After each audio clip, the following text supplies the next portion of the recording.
ఇష్టం లేదా సేమియా ఉప్మా?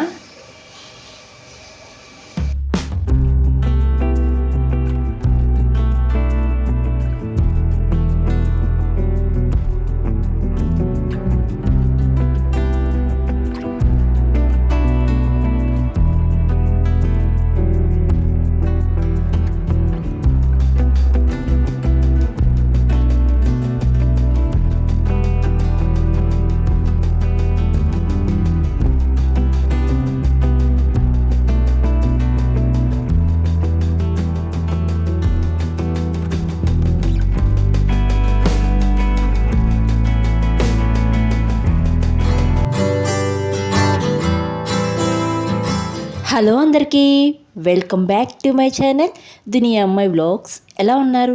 అందరూ బాగున్నారా? ఈరోజైతే మార్నింగ్ హడావిడిగా టిఫిన్ అయితే చేస్తున్నాను. ఈరోజు మా ఇంట్లో ఒకరికి ఇష్టం లేని టిఫిన్ అయితే చేస్తున్నాను. అది ఎవరికి అనుకుంటే మీరు వీడియో కంటిన్యూగా చూడండి, తెలుస్తుంది. ఇంతటికీ మార్నింగ్ ఏం టిఫిన్ చేస్తున్నావు, ఇష్టం లేని టిఫిను అని అంటున్నావు అనుకుంటారా?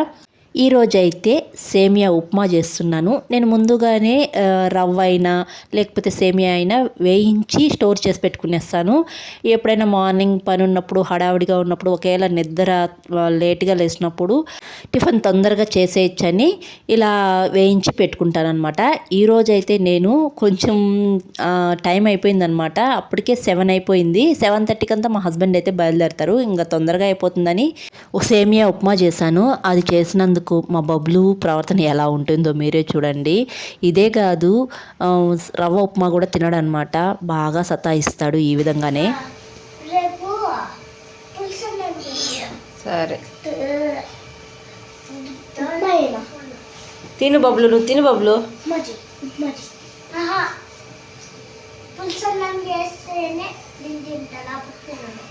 ఇప్పుడు తినవా? పులుసన్నం రేపు చేస్తాలే, టుమారో.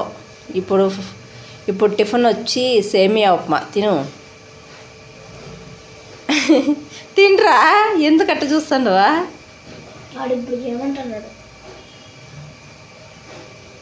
ఇష్టం లేదా సేమియా ఉప్మా?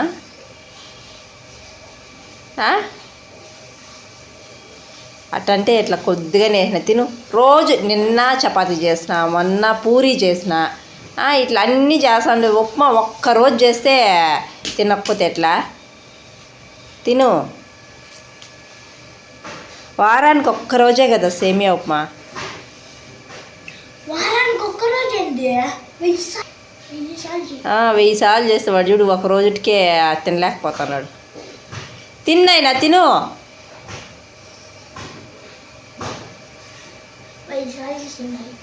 వేడివేడిగా ఉంది, తినేసి.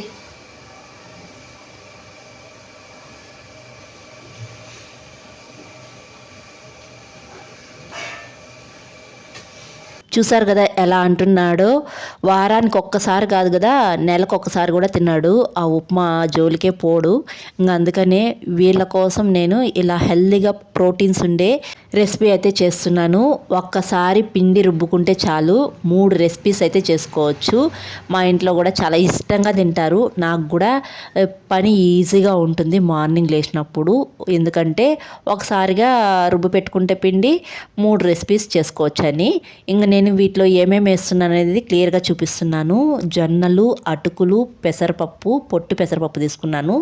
తర్వాత ఉలవలు కూడా తీసుకుంటున్నాను. తర్వాత ఉప్పుడు బియ్యం కూడా తీసుకుంటున్నానండి. డైట్ చేసేవాళ్ళు ఉప్పుడు బియ్యం వద్దు అనుకుంటే స్కిప్ చేయొచ్చు. డైట్ చేసే వాళ్ళకు కూడా ఈ రెసిపీ చాలా బాగుంటుంది. అలాగే వీటిలో కొరలు, తర్వాత మినపప్పు కూడా వేస్తున్నాను. ఇన్ని పప్పులు అయితే వేస్తున్నాను. చాలా బాగుంటుంది. వీటితో చేసుకొని తింటే మన ఆరోగ్యానికి కూడా చాలా మంచిదన్నమాట. డైట్ చేసే వాళ్ళైతే మార్నింగ్ టైంలో టిఫిన్గా తీసుకుంటే చాలా మంచిది. ఈ పప్పులన్నీ నేను కొలతగా వేసుకొని చేసుకుంటున్నానండి.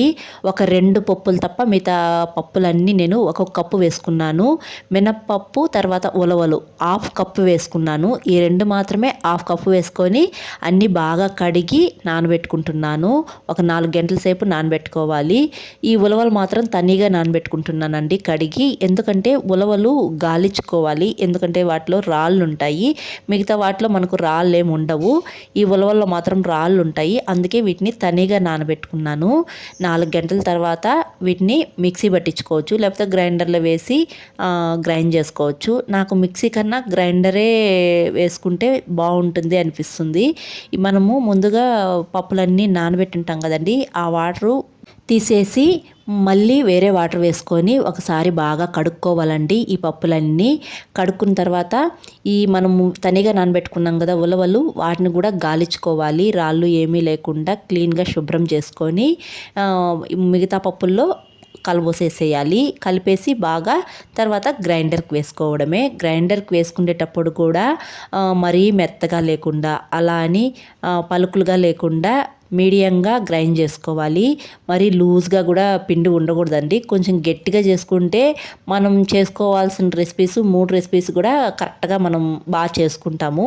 నేను ఇక్కడైతే మరీ లూజ్గా లేకుండా మరీ గట్టిగా లేకుండా చేసుకుంటున్నాను. పిండి అయితే ఇలా ఒకసారి గ్రైండ్ చేసుకునేసిన తర్వాత మిగిలిన పప్పులు కూడా ఉంటాయి, వేసుకొని మళ్ళీ ఒకసారి గ్రైండ్ చేసుకునేస్తున్నాను. ఇప్పుడు మొత్తం పిండి ఒకసారి బాగా కలుపుకొనేసి తర్వాత ఒక నైట్ అంతా పులవనివ్వాలండి. నైట్ అంతా పులిస్తే పిండి బాగా పులిసిపోతుంది. ఇక్కడ చూడండి, నేను మరుసటి రోజు చూపిస్తున్నాను. మార్నింగు పిండి అయితే మార్నింగ్కి ఇలా బాగా పొంగుతుంది. ఇప్పుడు మనకు కావాల్సిన పిండి వేరే బౌల్లో కొద్దిగా తీసుకొని మనం దోశకి ఏ విధంగా బ్యాటరీ బాగా కలుపుకుంటామో ఆ విధంగా కలుపుకునేసేయాలి. మిగిలిన పిండి ఫ్రిడ్జ్లో అయితే పెట్టుకొని మనం వాడుకోవచ్చు అనమాట. 2 days అయినా ఏం చెడిపోదు, చాలా బాగుంటుంది. పిండి అందులో ఉప్పు సోడా వేసి కలిపి ఒక 10 నిమిషాలు పక్కన పెట్టిన తర్వాత నేను దోశలకి అదిరిపోయే చట్నీ అయితే చేస్తున్నాను. మీకు కూడా చూపించేస్తారండి. ముందుగా టమాటాలు, ఆనియన్స్, వెల్లుల్లి, ఎండుమిరపకాయలు ఇవన్నీ కట్ చేసుకొని అన్నీ ఒకసారిగా వేసుకునేయాలి. ఆయిల్ వేసుకొని తర్వాత రాళ్ళుప్పు, తర్వాత కొద్దిగా పసుపు, తర్వాత కొత్తిమీర, పుదీనా ఇవి కూడా వేసుకునేసి టమాటాలు మెత్తగా మగ్గిపోయేంత వరకు మగ్గించుకునేయాలి. కొద్దిగా చింతపండు కూడా వేసుకోవాలి. ఇవన్నీ బాగా వేయించుకునేయాలండి.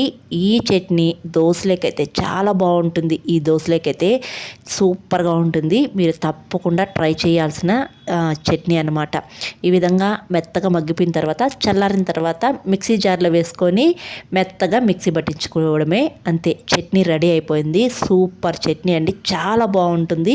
పోపు కూడా పెట్టనవసరం లేదు, మీకు ఇష్టమైతే పెట్టుకోవచ్చు అనమాట. నేను మాత్రం పెట్టడం లేదు, అలాగే తింటాము, చాలా బాగుంటుంది. ఇంక ఇప్పుడైతే దోశ వేసుకోవడమే. మనం మామూలుగా దోశ ఎలా వేసుకుంటామో అలా వేసుకుంటే తినడానికైతే చాలా బాగుంటుంది. దోశ కూడా చాలా క్రిస్పీగా చాలా బాగుంటుందండి. ఇలా ఎర్రగా వస్తుందన్నమాట దోశ. తినడానికైతే టేస్ట్ మస్తుగా ఉంటుంది. ఈ చట్నీతో తినాలి, చాలా బాగుంటుంది. ఇదొక రెసిపీ అనమాట. తర్వాత ఇదే పిండితో నేను మరుసటి రోజు ఇడ్లీ అయితే చేశాను. ఇడ్లీ కూడా సూపర్గా ఉంటుందండి, దూదిలాగా మెత్తగా ఎంత బాగుంటుందో. నేను ఈ ఇడ్లీలోకి మునక్కాయ సాంబార్ చేశాను. సాంబార్ చాలా బాగుంటుందండి. లేకపోతే టమాటా చట్నీ అయితే బాగుంటుంది ఈ ఇడ్లీలోకైతే. మరి పల్లీ చట్నీ అదేం బాగుండదు. మా హస్బెండ్కి ఇడ్లీ సాంబార్ చేసినప్పుడు ప్లేట్లో వేసుకోవడం తినడం అస్సలు ఇష్టం లేదు. ఇలా బౌల్లో వేసుకొని సాంబార్ ఎక్కువ వేసుకొని తినడం అంటే చాలా ఇష్టము. మా పిల్లలు కూడా చాలా బాగా తిన్నారు ఇడ్లీ చేస్తే. తర్వాత ఇంకో రెసిపీ అనమాట. ఇలా సాయంత్రం బాగా వర్షం పడుతూ ఉంది ఫుల్గా అనంతపురంలో అయితే. ఇలా వర్షం పడినప్పుడు వేడివేడిగా ఏమైనా చేసుకొని తింటే చాలా బాగుంటుంది అనిపిస్తుంది కదా. నేను ఇదే పిండితో పునుగులు అయితే వేస్తున్నాను. అందుకే నేను పప్పులన్నీ గ్రైండర్కి వేసేటప్పుడు మరీ మెత్తగా లేకుండా అలా గట్టిగా లేకుండా మీడియంగా పిండి అయితే రుబ్బుకోవాలి అని చెప్పింది. ఇలా పునుగులు వేసుకొని కూడా తినొచ్చు అనమాట. దాంట్లో ఎండుమిర్చి లేకపోతే పచ్చిమిర్చి, ఆనియన్స్, ఉప్పు, సోడా ఇవి వేసుకొని మీకు మరీ లూజ్గా ఉంది అనిపిస్తే కొద్దిగా గోధుమ పిండి వేసుకొని బాగా కలిపి 10 నిమిషాల తర్వాత మీరైతే బోండాలు వేసుకోవచ్చు. నేను ఇక్కడ ఆయిల్ బాగా హీట్ అయిన తర్వాత బోండాలు అయితే వేసుకునేస్తున్నాను. చిన్న చిన్న బోండాలు వేసుకొని ఈ వర్షానికి వేడివేడిగా తింటే చాలా బాగుంటుంది. బోండాలు కూడా పైన క్రిస్పీగా లోపల సాఫ్ట్గా చాలా బాగుంటాయండి. ఈ బోండాల్లోకి టమోటా చట్నీ అయినా లేకపోతే కారమైనా చాలా బాగుంటుంది. ఈ 3 రెసిపీసు పిల్లలైతే చాలా ఇష్టంగా తింటారండి. మా ఇంట్లో పిల్లలే ఉప్మాకే వంకలు పెట్టినోళ్ళు ఈ 3 రెసిపీస్కి అస్సలు వంకలు పెట్టలేదన్నమాట. ముఖ్యంగా మా బబ్లు ఏది పెట్టినా అస్సలు తినడు. ఈ 3 ఇడ్లీ కానీ, దోశ కానీ, బోండా కానీ ఏది వద్దు అనకన్నా తిన్నాడనమాట. అంత బాగుంటాయి. వీటికి చట్నీలకు కూడా సూపర్ కాంబినేషన్. ఈ చట్నీలు చేసుకుంటేనే బాగుంటాయి అన్నమాట. ఇంకెందుకు ఆలస్యం, నేను ఈ బోండాల్లోకి కారం చేశాను. బయట వర్షం పడతా ఉంటే లోపల ఇలా వేడివేడిగా చేసుకొని తిన్నాము.